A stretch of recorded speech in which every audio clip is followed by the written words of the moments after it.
एक जंगल में सारे पंछी मिलजुल कर रहते थे। कभी किसी पंछी को किसी चीज की जरूरत पड़ती तो वो अवश्य एक दूसरे की मदद किया करते।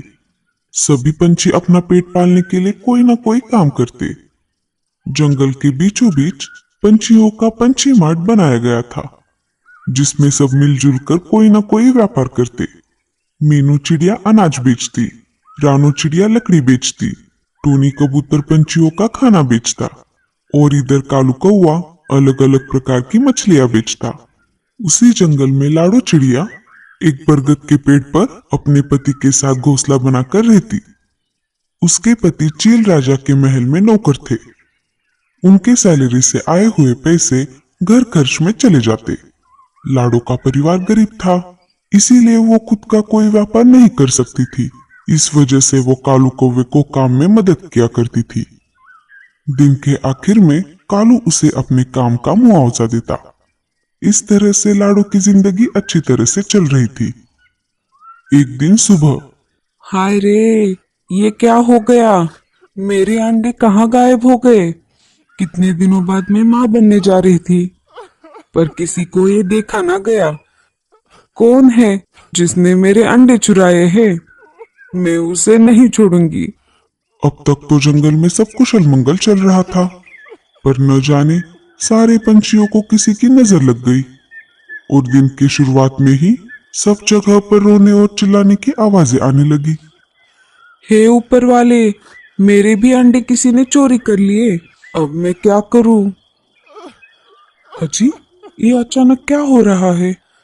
ये जंगल में सुबह सुबह पंछियों की रोने की आवाजें क्यों आ रही है? हाँ, मैं भी यही सोच रहा था। चलो चलकर देखते हैं। लाडो और बल्लू चिड़ा रानू चिड़िया के पास आ जाते हैं। वो देखते हैं तो वो जोर जोर से रो रही थी। अरे रानू, क्या हो गया? तुम रो क्यों रही हो? तुम्हें क्या बताऊं लाडो, मैंने कल 2 अंडे दिए थे, इसीलिए मैं बहुत खुश थी।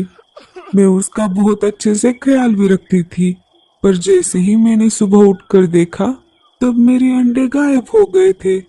अब मैं क्या करूं? मुझे कुछ भी समझ नहीं आ रहा। उन सब की बातें मीनू मौसी ऊपर से सुन रही थी। वो उनके पास आ जाती है। बाकी आसपास के पंछी भी रानू चिड़िया के घोंसले के पास आ जाते हैं। अरे रे, बेचारे के साथ तो बहुत बुरा हुआ। अच्छा है, मैं तो अकेली रहती हूँ। मुझे तो इन सब चीजों की कोई झंझट ही नहीं है। अकेले रहो और मस्त अच्छे से जिंदगी जियो। अरे मीनू मौसी, ये आप क्या कह रही हो? एक तो रानू चिड़िया पर संकट आन पड़ा है और ऊपर से तुम उसे चिढ़ा रही हो। जरा वक्त की समझ रखा करो।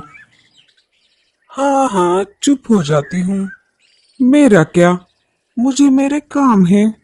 तुम जैसे मैंने काम पर नौकर नहीं रखे जो मेरा काम आसान कर दे। मीनू मौसी, आप भी ना। हाँ हाँ, जा रही हूँ। रानू चिड़िया, तुम रो मत। बाजार जाते जाते मैं तुम्हारी फरियाद राजा जी के पास कर दूंगा। वो जरूर इसका हल ढूंढ निकालेंगे। हाँ हाँ कालू, ये अच्छी बात है। चलो मैं भी तुम्हारे साथ चलता हूँ। सारे अपने अपने कामों के लिए निकल पड़ते हैं। रात हो जाती है। हर दिन की तरह सारे थक हार कर अपने अपने घोंसले में सोने की तैयारी कर रहे थे। हर रोज तो सब शांति से सो जाते थे, पर आज जंगल में कुछ अजीब सा सन्नाटा छाया हुआ था। सारे पंछी सो गए। जैसे ही सुबह हो गई, बुलबुल चिड़िया के रोने की आवाज से सारे पंछियों की नींद टूट गई। अरे, मैं तो लूट गई। मेरे भी अंडे किसी ने चुरा लिए। मैं तो बर्बाद हो गई। सारे पंछी बुलबुल चिड़िया के घोंसले के पास आ गए। कल तो सब रानू चिड़िया को सहानुभूति दे रहे थे, पर आज सबके होश उड़ गए थे। वो ये सब देखकर डर भी गए थे, क्योंकि उनको पता था कि किसी न किसी दिन अगली बारी उनकी भी हो सकती है। अरे बावले, चलो हम राजा जी के पास चलते हैं। ये बात भी राजा जी के पास पहुंच गई। हमारे जंगल में ऐसा कौन कर सकता है? जो भी उसे ढूंढ लेगा उसे इनाम के तौर पर बड़े पेड़ पर रहने को घोंसला दिया जाएगा।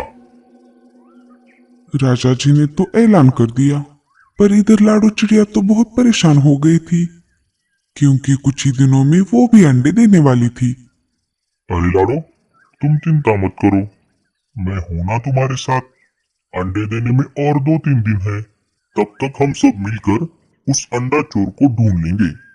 चलो, अब मैं काम पर चलता हूँ। तुम आज जल्दी घर आना। ठीक है। बल्लू चिड़िया और लाडो चिड़िया दोनों काम पर निकल पड़ते हैं। रोज की तरह लाडो चिड़िया कालू कौवे को मछलियां बेचने में मदद करती है। सब अपने अपने ठेले पर अपनी अपनी चीजें बेच रहे थे। तभी वहां पर एक बड़ा गिद्ध बहुत सारे अंडे लेकर आता है। वो एक ठेले पर अपने सारे अंडे रख देता है। सब उसे देखकर चौंक जाते हैं। अरे लाडू, ये नया पंछी कौन है? पहले तो इसे हमारे जंगल में कभी नहीं देखा। हाँ कालू भैया, मैंने भी इसे हमारे जंगल में पहले कभी नहीं देखा। सारे आश्चर्य से उसकी तरफ ही देख रहे थे। तभी गिद्ध बोला, अरे मैं बाटला हूँ, पड़ोस वाले जंगल में रहता हूँ। मैंने सुना है कि इस जंगल में पंछियों ने मिलकर बहुत बड़ा बाजार शुरू किया है, तो मैंने सोचा कि चलो अपना काम भी यहाँ पर शुरू किया जाए। किसी को कोई आपत्ति तो नहीं है ना? अरे नहीं नहीं, हमें क्या आपत्ति हो सकती है। तुम बिंदास अपना काम शुरू करो। अरे मैं तो कहती हूँ, हर एक पंछी को कोई ना कोई व्यापार तो जरूर करना चाहिए। चलो, तुम्हारी बोनी तो मैं ही कर देती हूँ। मुझे एक अच्छा सा अंडा दे दो। अरे मीनू मौसी, ये आप क्या कह रही हैं? उसकी पूछताछ करने के बजाय आप उससे अंडे खरीदने की बात कर रही हो। अरे मूर्ख, क्या तुम्हें दिखाई नहीं देता? वो एक बड़ा सा शिकारी पंछी है। उसके एक ही झटके में हम सबकी गर्दनें उड़ा देगा वो। पूछना है तो तुम ही पूछ लो। जाओ जाओ। मीनू बड़े गिद्ध से एक अंडा ले लेती है। रात के समय अरे उस गिद्ध की वजह से खामखा ये अंडा मेरे गले में पड़ गया। अब इसे संभालने में मेरी कमर ही टूट जाएगी। इधर लाडो चिड़िया 2 अंडे दे देती है। बल्लू और लाडो चिड़िया बहुत खुश थे। तुम चिंता मत करो लाडो, हम इनका बहुत अच्छे से ख्याल रखेंगे। आधी रात में वही गिद्ध अंडे की खुशबू सूंघकर जंगल में आ जाता है। हाँ, मुझे यही कहीं से बहुत सारे अंडों की खुशबू आ रही है। लगता है कल मेरा व्यापार बहुत अच्छे से होगा। चलो, मैं अपना काम कर लेता हूँ। दूसरे दिन सुबह लाडो के दोनों अंडे गायब हो चुके थे। फिर भी लाडो चिड़िया और बल्लू चिड़िया शांत खड़े थे। तभी वहां पर कालू कौवा आ जाता है। अरे लाडू, क्या तुम्हारे भी अंडे चोरी हो गए हैं? हाँ कालू भैया। चलो, मैं राजा जी के पास शिकायत दर्ज करके आता हूँ। उसकी कोई जरूरत नहीं है कालू भैया। आप बस राजा जी और उनके सिपाहियों को लेकर पंछियों के बाजार में आइए। हम वहीं पर आपका इंतजार करेंगे। ठीक है। कालू कौवा राजा जी के पास चला जाता है। लाडो और बल्लू चिड़ा बाजार की तरफ चल पड़ते हैं। जैसा कि लाडो ने सोचा था, बड़ा गिद्ध पहले से ही अपने ठेले पर आकर अंडे बेच रहा था।